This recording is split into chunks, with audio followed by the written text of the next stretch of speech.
आज की ऑनलाइन कक्षा में सभी भैया बहनों का हार्दिक स्वागत एवं अभिनंदन। विषय विज्ञान कक्षा 10वीं पाठ 2 भाग 2 का अध्ययन करेंगे। आज के वीडियो के माध्यम से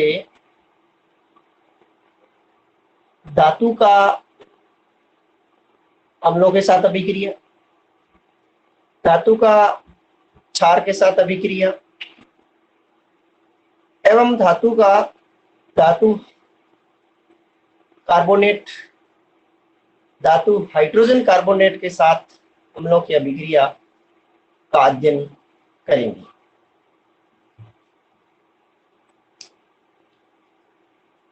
विषय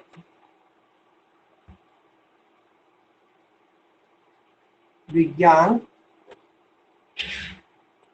पाठ 2 भाग 2।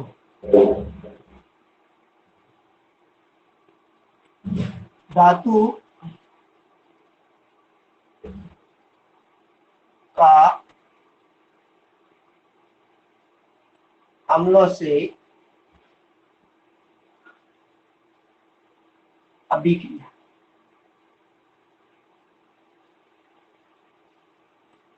इसमें जिंक धातु को जब हाइड्रोक्लोरिक अम्ल से क्रिया कराते हैं तो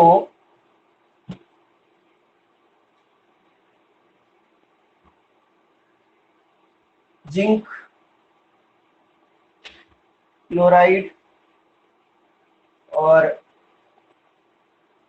हाइड्रोजन का निर्माण होता है। ऐसे ये जो जिंक है, ये धातु जब ये अम्ल है, धातु है,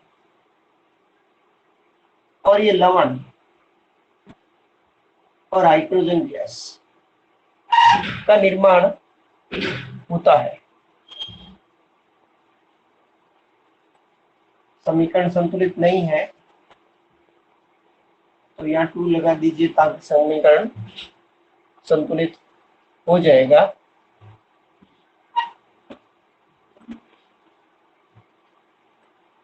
जब इसका चित्र के माध्यम से किस तरह से हाइड्रोजन गैस का निर्माण होता है वो भी समझ लिए। यानी कि धातु का अम्ल के साथ अभिक्रिया, धातु जिंक है, अम्ल हाइड्रोक्लोरिक अम्ल है, जब क्रिया करेंगे तो धातु के साथ जब क्रिया करता है अम्ल तो लवण और हाइड्रोजन गैस का निर्माण करता है। धातु अम्लों के साथ क्रिया करके हाइड्रोजन गैस का निर्माण होता है। तो एक परखनली लेते हैं।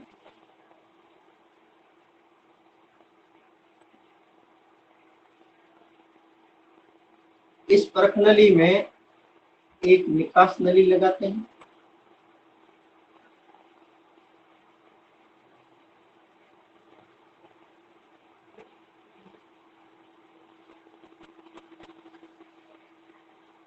और एक सेल टीप लगा।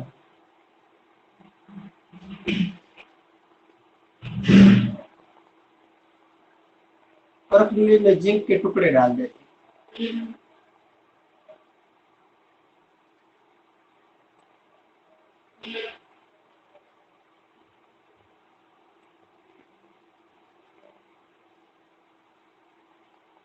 सेल की औरत से बंद कर देते हैं इस तरह से।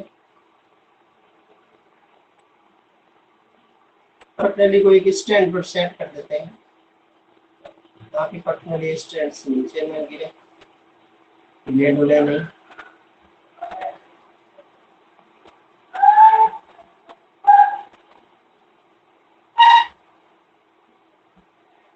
और इस निकास नली को एक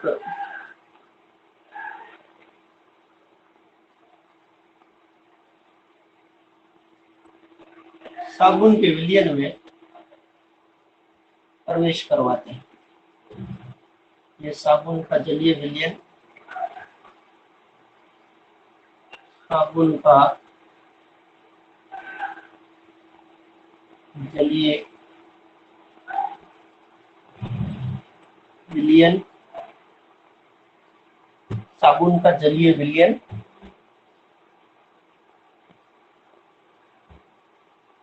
और ये जिंक के टुकड़े हैं। तिसल कीप से हाइड्रोक्लोरिक अम्ल, अणु हाइड्रोक्लोरिक अम्ल जब डालते हैं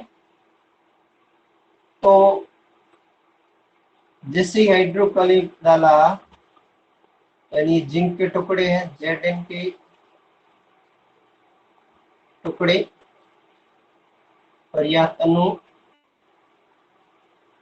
सल्फ्यूरिक अम्ल नहीं है, हाइड्रोक्लोरिक अम्ल HCl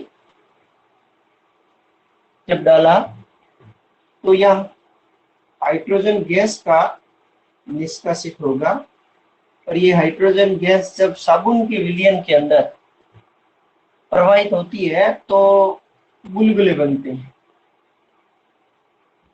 ये बुलबुलों का साबुन के घोल के साथ बनते हैं, और उसके साथ जब बुलबुलों के पास मोमबत्ती को ले जाते हैं तो फट फट की आवाज आती है, और ये विस्फोटक के साथ बुलबुले फूट जाते हैं। इसके प्रयोग द्वारा ये सिद्ध होता है कि हाइड्रोजन एक विस्फोटक गैस होती है, और धातु के साथ जब अम्ल क्रिया करते हैं तो हाइड्रोजन गैस का निर्माण होता है, यानी धातु का अम्लों के साथ अभिक्रिया संपन्न हो जाती है। इस तरह से ये तो थी अम्लों के साथ धातु की अभिक्रिया। अब लेते हैं कि इसी स्थान पर जब धातु का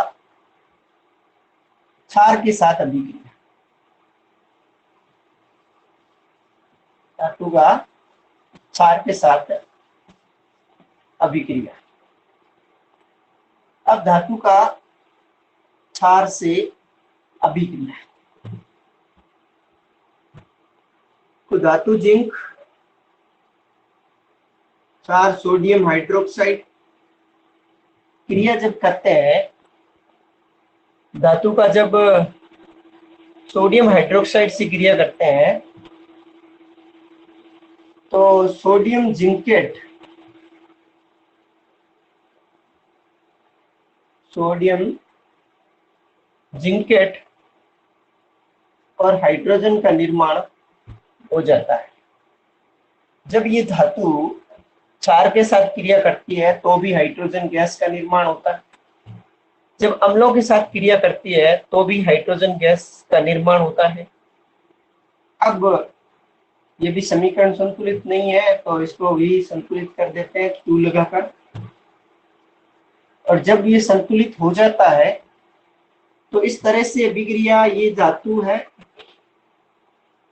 और ये क्षारीय पदार्थ सोडियम हाइड्रोक्साइड है, और ये सोडियम जिंकेट और हाइड्रोजन जो गैस का निर्माण होता है। इस अभिक्रिया में अपन इतना तो पढ़ चुके हैं कि धातु जो अम्लों के साथ क्रिया करती है तो हाइड्रोजन गैस का निर्माण करती है, और धातु जब क्षार के साथ क्रिया करती है तो भी हाइड्रोजन गैस का निर्माण करती है। इस पद के अंदर ये हमने पढ़ा। अब है धातु कार्बोनेट के साथ अभिक्रिया। धातु कार्बोनेट यानी धातु कार्बोनेट का अम्लों के साथ अभिक्रिया। धातु कार्बोनेट का अम्लों से अभिक्रिया।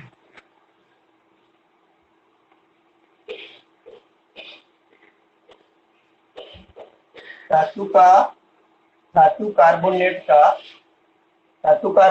अम्लों के साथ अभिक्रिया। तो धातु कार्बोनेट लेते हैं सोडियम कार्बोनेट को जब हाइड्रोक्लोरिक के साथ मिलाते हैं तो ये सोडियम क्लोराइड, कार्बन डाइऑक्साइड और जल का निर्माण हो जाता है। समीकरण को संतुलित कर लीजिए।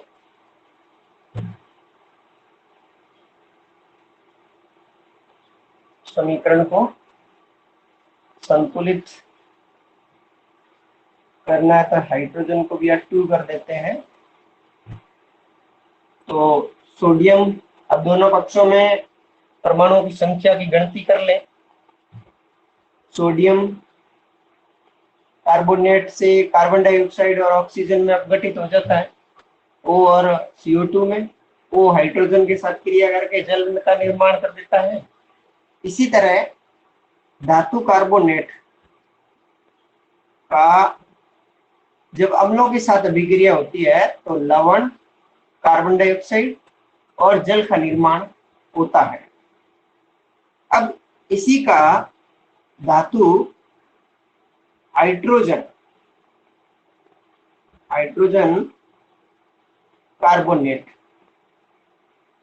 धातु हाइड्रोजन कार्बोनेट का अम्लों से अभिक्रिया, सोडियम हाइड्रोजन कार्बोनेट, धातु हाइड्रोजन कार्बोनेट है। इसको जब हाइड्रोक्लोरिक अम्ल के साथ मिलाते हैं तो ये सोडियम क्लोराइड, कार्बन डाइऑक्साइड और जल का निर्माण होता है। इसी धातु कार्बोनेट को धातु हाइड्रोजन कार्बोनेट अम्लों के साथ अभिक्रिया करते हैं तो लवण, कार्बन डाइऑक्साइड और जल का निर्माण हो जाता है। इसमें अब यदि अपन, ये कार्बन डाइऑक्साइड है, इससे बनने वाली गैस को अन्य प्रक्रिया में यदि प्रवाहित कर दें, जैसा कि इसको साफ करके दिखाते हैं।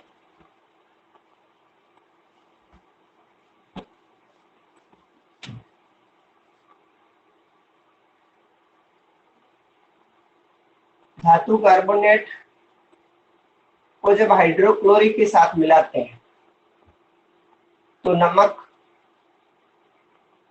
कार्बन डाइऑक्साइड, जल का निर्माण होता है। ये सामान्य एक धातु कार्बोनेट का अम्लों के साथ अभिक्रिया है।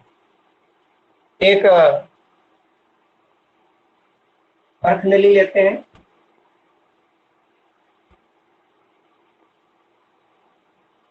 इस परखनली के अंदर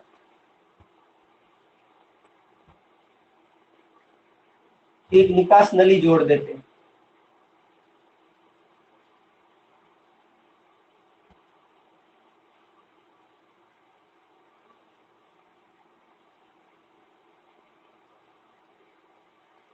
और एक थिसल कीप लगा देते हैं।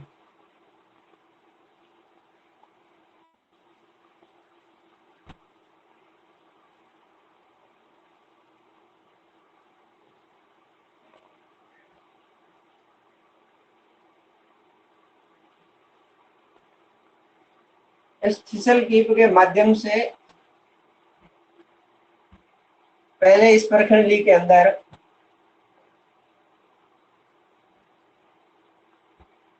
सोडियम कार्बोनेट डालते हैं। सोडियम कार्बोनेट के साथ ये थिसल कीप के माध्यम से हाइड्रोक्लोरिक अम्ल मिलाते हैं।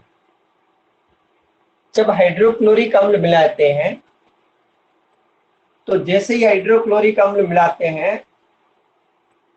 तो ये नमक, जल यानी नमक का जलीय विलयन यहाँ रहेगा, लेकिन यहाँ से एक गैस बनेगी कार्बन डाइऑक्साइड। ये कार्बन डाइऑक्साइड इस से होती हुई इसमें जाएगी, लेकिन सामने कोई दूसरी प्रक्रिया के अंदर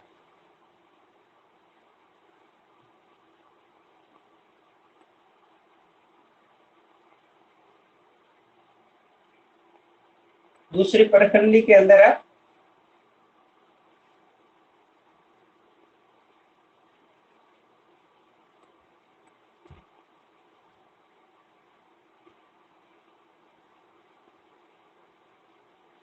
चूने का पानी कैल्शियम हाइड्रोक्साइड ले आते हैं। जब कैल्शियम हाइड्रोक्साइड को मिलाया जाता है तो जैसे देखो रासायनिक अभिक्रिया कि कैल्शियम हाइड्रोक्साइड में कार्बन डाइऑक्साइड प्रवाहित करते हैं, कार्बन डाइऑक्साइड प्रवाहित करते हैं तो कैल्शियम कार्बोनेट और जल का निर्माण होता है। ये कैल्शियम कार्बोनेट ठोस बनेगा, तो यहाँ कैल्शियम हाइड्रोक्साइड जो लाए थे तब इसके अंदर कार्बन डाइऑक्साइड प्रवाहित होते ही यहाँ अविलेय अवशेष बनता है, वो कैल्शियम कार्बोनेट का बनता है। जब इस कैल्शियम कार्बोनेट के अंदर और अधिक कार्बन डाइऑक्साइड प्रवाहित करते जाए, यानी कि जब इसी के अंदर जल के अंदर कार्बन डाइऑक्साइड और मिलाते हैं तो कैल्शियम कार्बोनेट में कार्बन डाइऑक्साइड और मिलाते हैं और अधिक मात्रा में, तो ये कैल्शियम हाइड्रोजन कार्बोनेट बन जाता है। ये विलय यानी ये विलय हो जाएगा।